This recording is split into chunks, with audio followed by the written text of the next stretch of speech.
Welcome to the Body for Minds podcast, the space where ambitious mums reconnect with their bodies, align with what matters, and reclaim their energy.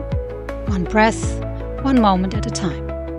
I'm your host, Katrina, and today we're talking about something many of us look forward to, but rarely experience in full. Real rest. Your body may be on vacation, but is your mind still in your inbox? Even when you're away from work, do you catch yourself mentally replying to emails, planning next steps, or rehearsing conversations with your boss? Or maybe you're at a point in your project where it is simply not possible to take a work-free vacation just because it's the summer? You're not alone. In this episode, we're unpacking why switching off feels so hard for ambitious mums, and how to actually refuel instead of just relocating your stress. Let's name it. Unplugging isn't just about turning off notifications. For ambitious mums, it hits deeper. Identity, responsibility, and that quiet guilt that creeps in when you're not doing something productive. You're used to being the one who holds things together. At home, at work, in your inbox, in your kids' calendar. So when you're suddenly not on, it can feel like you're dropping the ball. There's often a mental loop. Will things fall apart while I'm gone? Will people think I'm not committed? Am I being selfish for needing this break? This isn't just pressure. It's over-identification with being the reliable one. And when our identity is so entangled with being needed or in control, unplugging can feel like losing part of ourselves. And that's exactly why we need to rest. Here's the thing. Your body knows whether you're actually resting. Work mode and rest mode or vacation mode are different physiological states.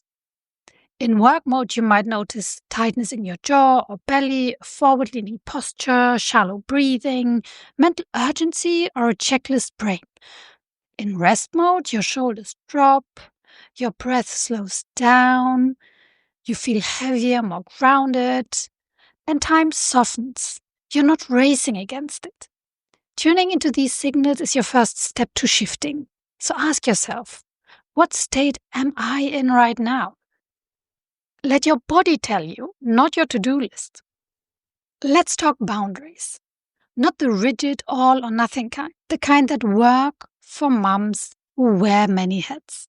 Because if I'm not checking my emails at all creates anxiety, then guess what? You're still mentally working. Try this instead. I'll check my emails for 20 minutes every 3 days, no more. Or I'll keep Slack notifications off, but I'll check once on Wednesday afternoon.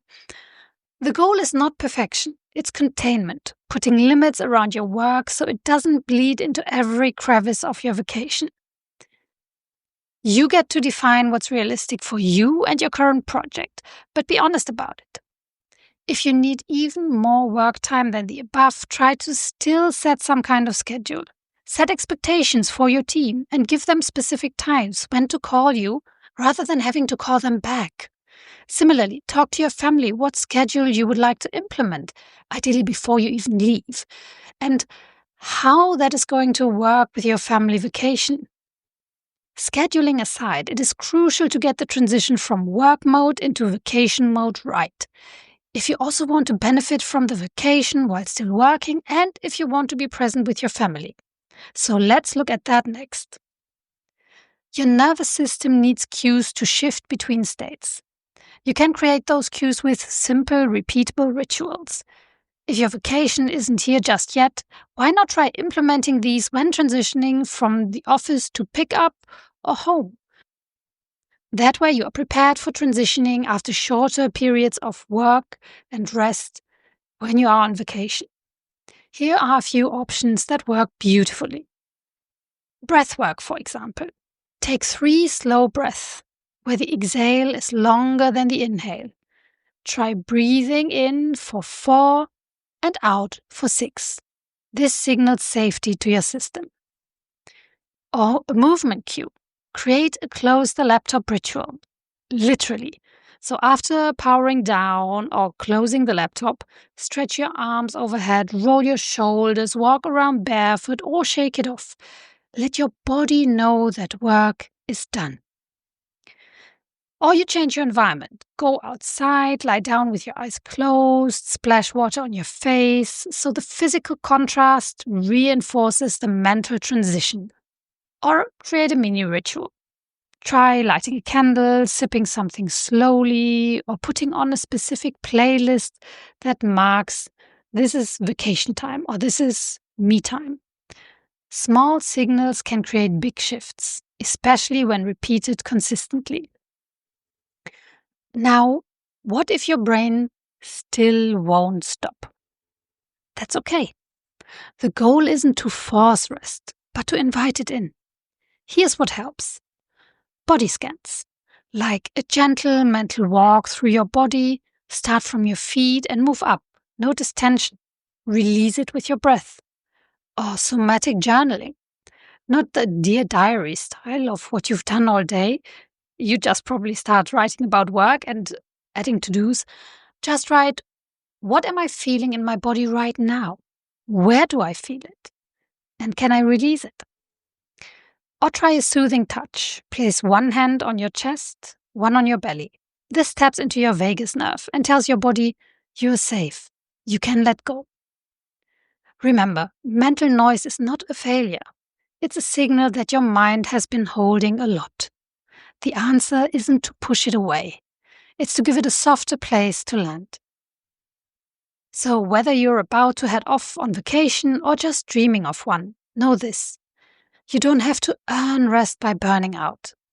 You don't need to deserve it by being unreachable. And you're not less committed because you choose to refill your cup. Start small. Pick one ritual. Tune into your body's signals and give yourself permission to actually switch off, not just log out. I'd love to hear what this brings up for you. Come say hi on Instagram at bodyful_minds or share the episode with another ambitious mum who could use a reminder. Until next time, breathe deep, tune in, and let rest do its magic.